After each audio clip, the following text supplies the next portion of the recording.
ভাইয়া, তোমরা কেমন আছো? তোমরা তোমাদের সাথে তো অঙ্ক করছিলাম।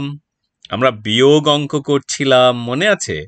আচ্ছা, আগে আমরা বিয়োগ অঙ্ক, দুই অঙ্ক থেকে দুই অঙ্ক বা এক অঙ্ক কিভাবে বিয়োগ করা যায় সেগুলি সব শিখে ফেলেছি। আজকে হচ্ছে আমাদের, আচ্ছা দাঁড়াও, একটা কলম নেই এখান থেকে। এই যে কলম কলম কলম, এই যে কলম নিলাম। আজকে আমাদের হচ্ছে দশম পর্ব। তার মানে এর আগে আমরা ৯টি এরকম পর্ব দেখেছি। একটু একটু একটু একটু করে করে করে করে করে করে আমরা করেছি তোমাদের প্রাথমিক গণিতের দ্বিতীয়, এটা দ্বিতীয় শ্রেণী তো, তোমরা দ্বিতীয় শ্রেণীর গণিত। তাহলে তোমরা এইটা করার সময় আমার সাথে যখন করবে, তখন তোমাদেরও একটা এই অঙ্কের বইটা লাগবে আর একটা অঙ্কের খাতা লাগবে। আমি তো এখানে ইলেকট্রনিক্যালি লিখতে পারি, মানে এরকম কম্পিউটারের উপর লিখতে পারি। তুমি তো আর কম্পিউটারের উপর লিখবে না, তুমি লিখবে কোথায়? তুমি লিখবে খাতার উপরে, তাই না? আচ্ছা, তাহলে আমরা দেখি আমাদের এখানে কি কি আছে। ও, আমরা তো এর আগে দেখেছি কিভাবে করতে হয়। এখন আমরা যে কয়টি অঙ্ক আজকে করব সেগুলি সবই বিয়োগ অঙ্ক, কিন্তু আমাদের বুঝতে হবে এটাতে কখন বিয়োগ করতে হবে, কোন সংখ্যা থেকে কোন সংখ্যা বিয়োগ করতে হবে। আগে আমাদের ঘটনাটা বুঝতে হবে। এটা তোমাদের বইতে আছে ৩.৩, মানে তৃতীয় অধ্যায়ের তৃতীয় কাজ। নিজে করি, তার মানে বলতে হচ্ছে তোমাকে তোমার এগুলি তোমার নিজে নিজে করার কথা। তাহলে ভাইয়া তোমাকে কি করছে?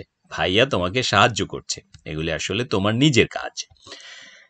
বলছে সোহাগ, সোহাগ একজনের নাম, সে ৮৫ টাকা নিয়ে বাজারে গেল। তাহলে বাজারে যখন যাচ্ছে, সে স্বাভাবিকভাবেই তোমার চেয়ে বড়। সোহাগ বাজারে যাচ্ছে ৮৫ টাকা দিয়ে।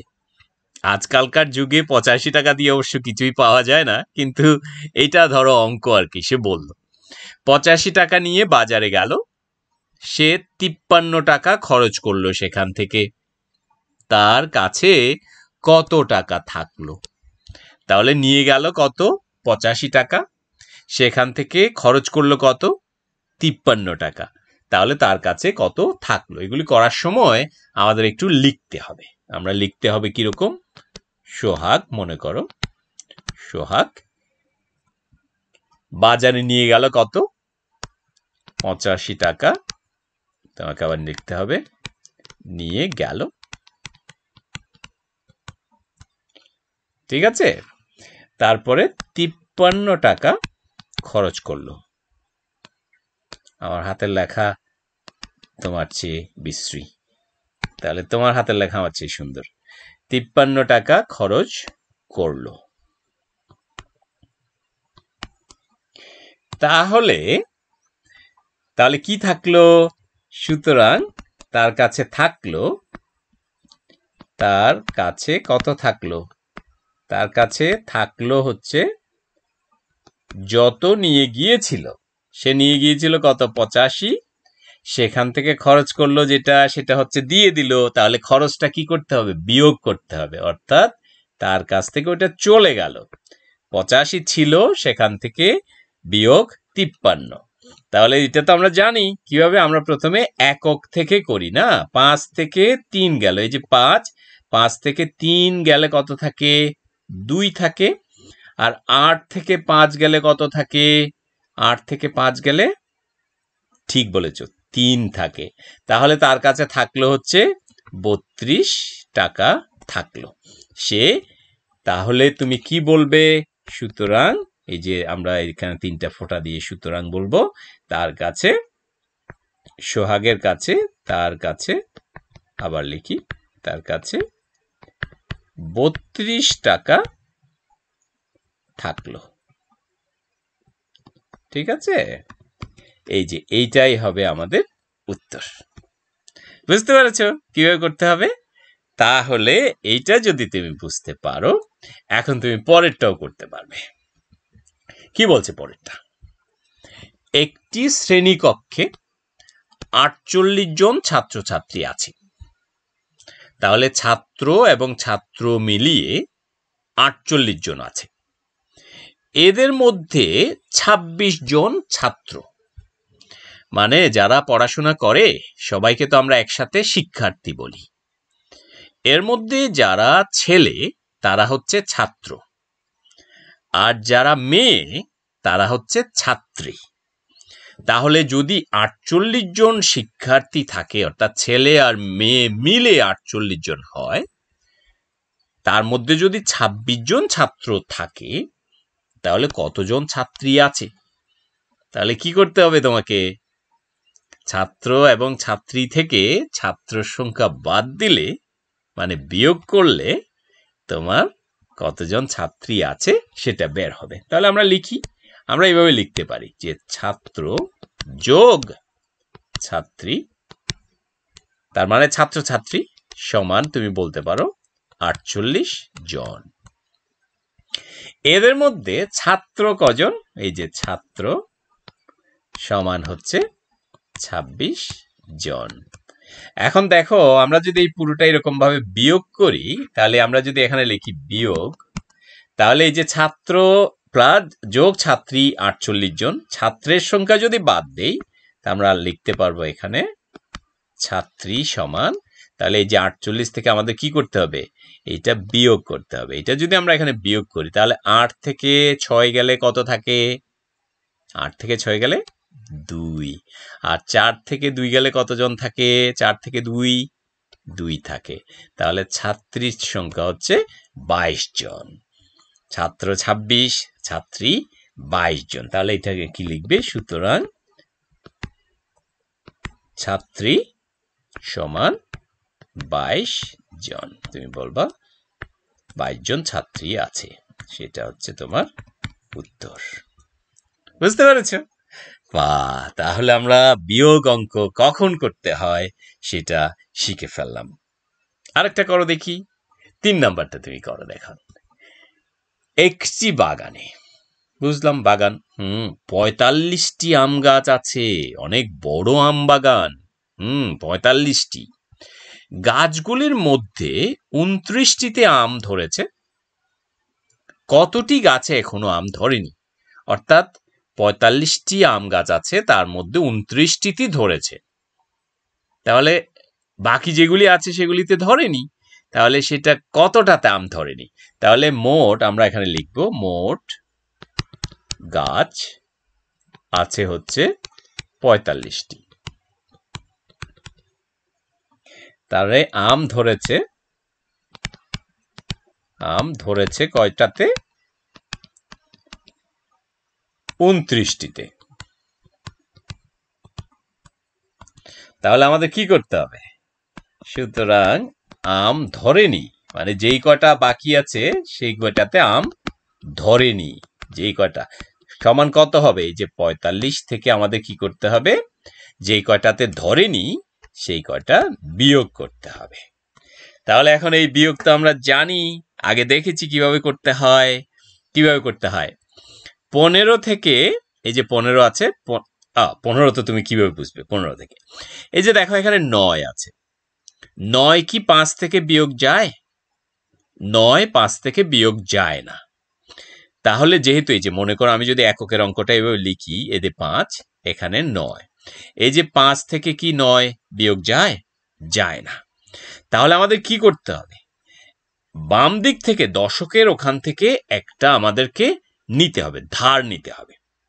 সেটা যদি নেই, ১০ যদি এখান থেকে নিয়ে আসি, তাহলে ৫ হয়ে যায় ১৫। তাহলে ১৫ থেকে কিন্তু ৯ গেলে কত থাকে?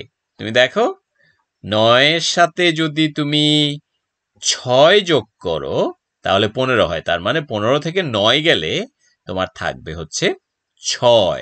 তাহলে আমরা এখানে ৬ লিখব। আচ্ছা, আমরা ৪ থেকে কিন্তু একটা ১ চলে গেছে, তাহলে ৪ হয়ে গেছে কত? ৪ হয়ে গেছে আসলে ৩। সেই ৩ থেকে এখন ২ গেলে থাকে কত? ৩ থেকে ২ গেলে কত থাকে? কত থাকে বলো? ১ থাকে না?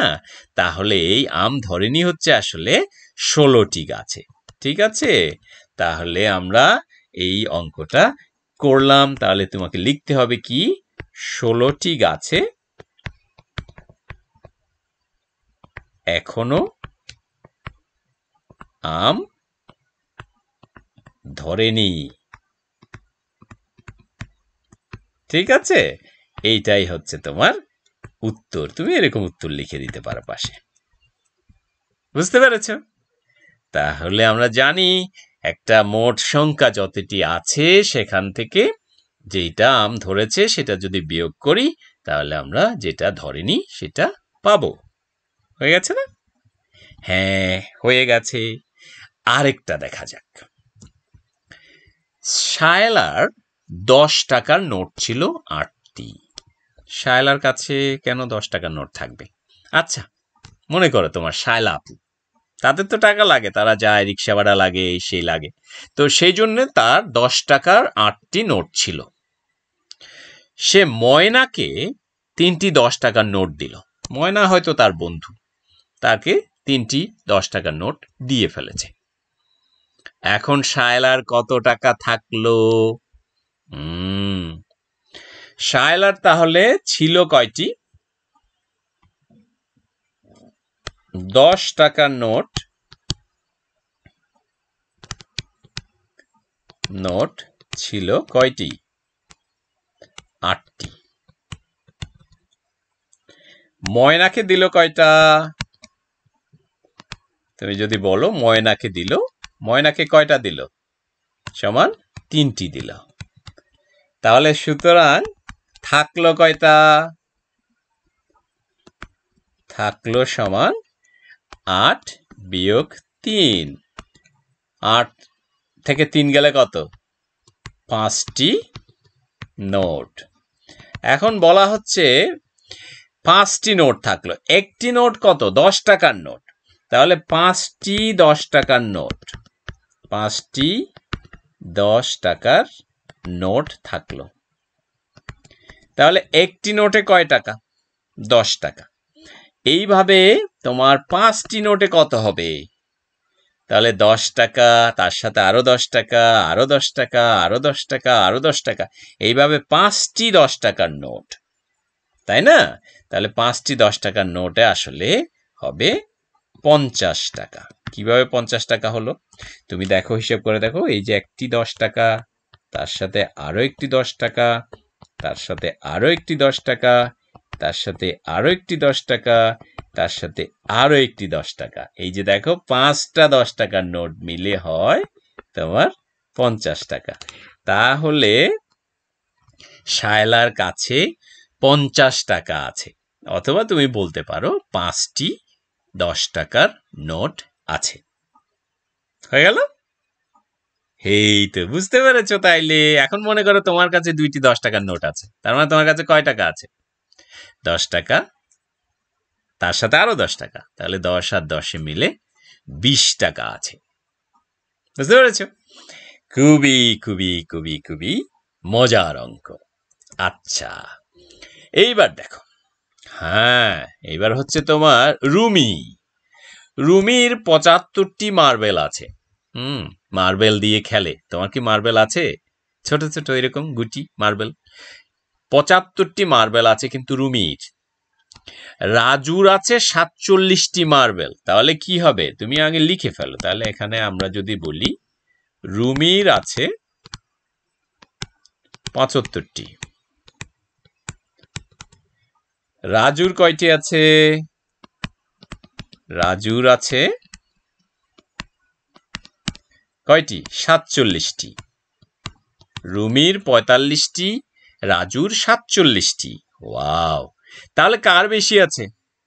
তুমি বলো দেখি, এখন রুমির বেশি আছে না রাজুর বেশি আছে? কার বেশি আছে? রুমির নাকি রাজুর? 75 বড় না 47 বড়? 75 বড়। তাহলে 75 যদি বড় হয় তাহলে রুমির বেশি আছে। কয়টি বেশি আছে? তাহলে আমরা লিখব রুমির বেশি আছে কয়টি?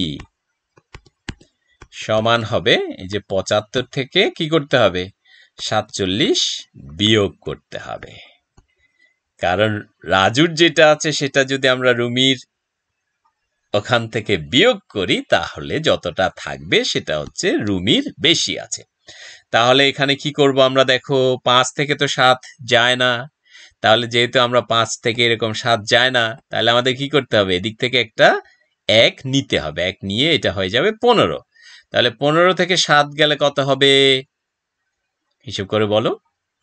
এই যে 7, তারপরে গুণে দেখো 8, 9, 10, 11, 12, 13, 14, 15, তাহলে 8। তাহলে 15 থেকে 7 গেলে হয় 8 থাকে। আর এখানে 7টা কিন্তু তোমার 1 চলে গিয়েছিল না, তাহলে 7টা কি হয়ে গিয়েছিল? তাহলে 7টা হয়ে গিয়েছিল 6। তাহলে এই 6 থেকে যখন 4 বিয়োগ করবে কত থাকবে? 6 থেকে 4 বিয়োগ করলে কত থাকে? 2 থাকে। তাহলে এটা হচ্ছে রুমির বেশি আছে 28টি। তাহলে তুমি, এইটা আমাদের দরকার নাই, তুমি বলতে পারো যে 28টি মার্বেল বেশি আছে, তুমি এইভাবে বলতে পারো। তাহলে সুতরাং রুমির 28টি মার্বেল বেশি আছে, তাই না? জিজ্ঞেস করছে বেশি আছে কি কম আছে, তাহলে যে বেশি আছে সেটা তোমাকে বলতে হবে। এইটাই হচ্ছে তোমার উত্তর। বুঝতে পেরেছ? এই তো। তাহলে দেখো, মার্বেল দিয়েও কিন্তু অঙ্ক হয়, আমরা করলাম না? আচ্ছা, এরপরে কি আছে দেখি। এখন আছে মাহির। হ্যাঁ, মাহির। মাহিরের 23টি গল্পের বই আছে। অপূর্বের 17টি গল্পের বই আছে। তাহলে মাহির আর অপূর্ব মনে করো বন্ধু। মাহিরের আছে 23টি গল্পের বই, অপূর্বের আছে 17টি গল্পের বই। এখন মাহিরের থেকে অপূর্বের কয়টি বই বেশি বা কম আছে? তাহলে আমরা লিখি, তাহলে দেখি কি। এখন মাহিরের আছে, তোমরা কি আমার লেখা বুঝতে পারছো?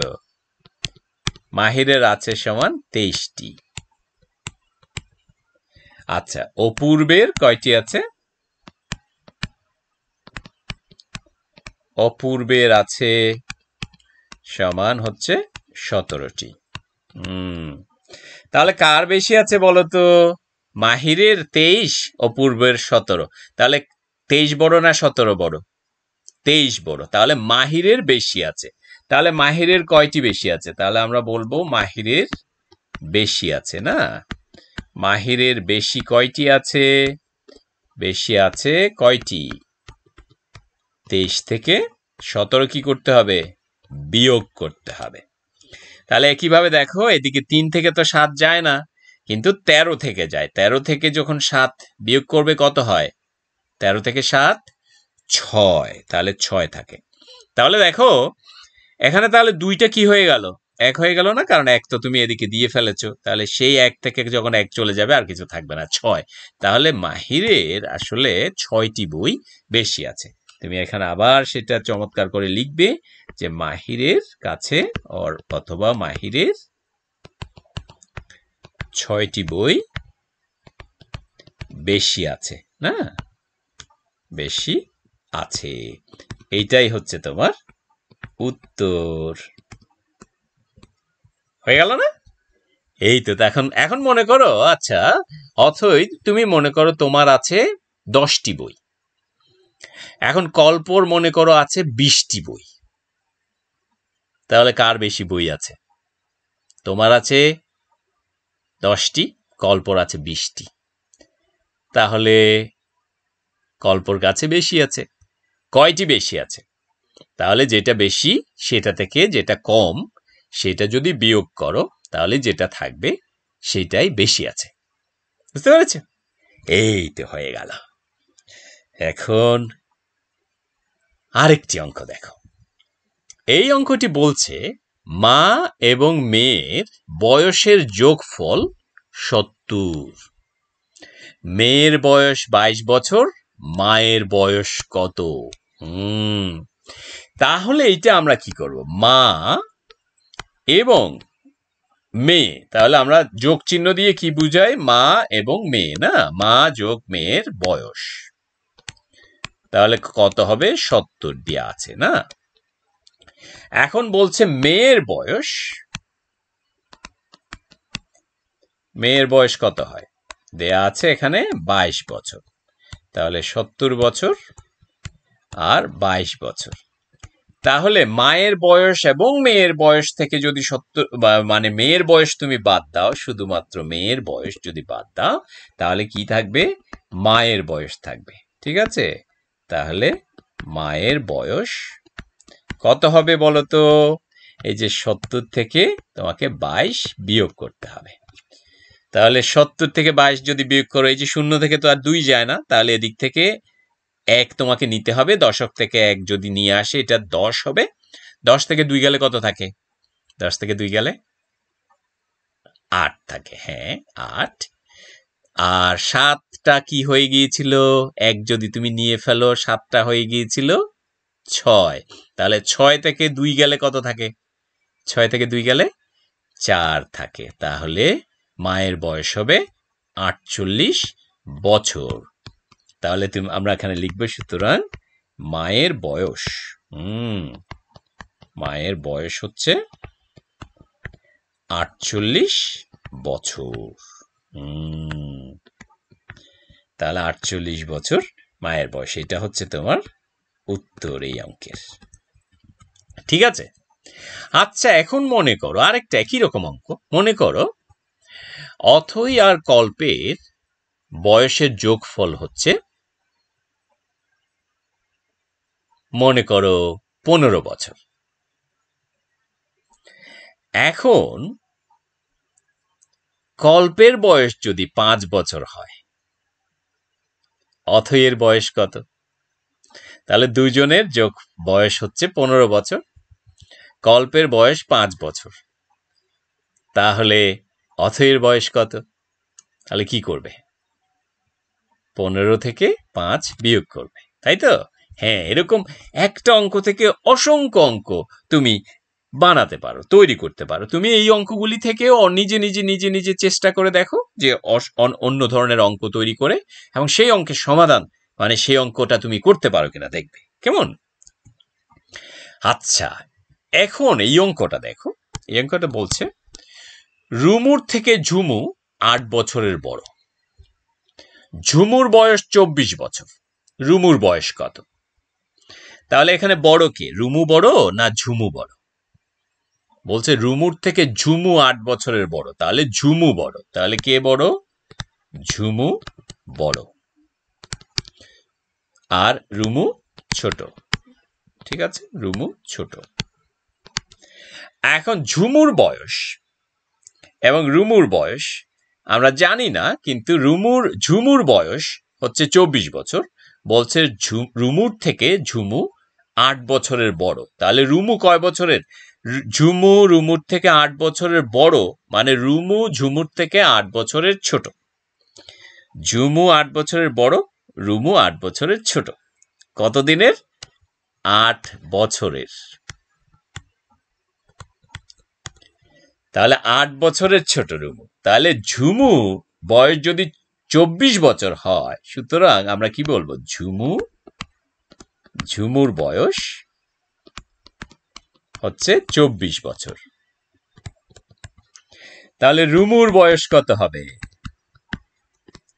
রুমু তো ছোট, কয় বছরের ছোট? 8 বছরের। তাহলে কি করতে হবে? 24 থেকে 8 বিয়োগ করতে হবে। তাহলে কত হবে দেখো? 4 থেকে তো 8 যায় না, এদিক থেকে 1 নাও, তাহলে 14। 14 থেকে যখন 8 যাবে হচ্ছে 6। আর 2টা কি হয়ে গিয়েছিল? 1 হয়ে গিয়েছিল। 1 থেকে যখন 0 যাবে 1।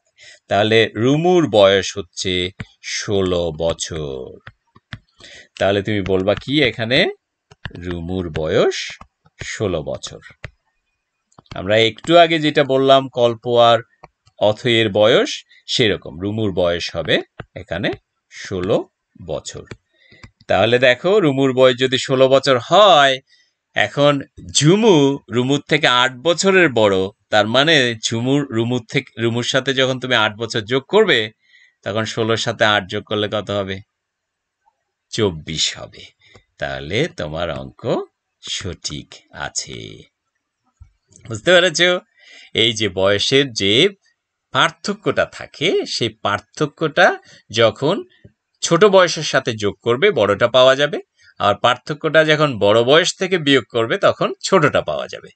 বুঝতে পেরেছ? এই আমাদের অঙ্কের মূল কথা। আজ তাহলে এ পর্যন্তই। তোমরা ভালো থাকবে ভাইয়া, অনেক অনেক অনেক অনেক ভালো থাকবে। আর যা যা আমরা করলাম সেগুলি আরেকটু প্র্যাকটিস করবে। আর যাওয়ার আগে আমরা এরকম একটা হাসি হাসি হাসি মুখের একটা ছবি আঁকলাম। বাই বাই, বাই বাই ভাইয়া, বাই বাই। আজ এখানেই, আবার আবার আমরা আসবো, কেমন?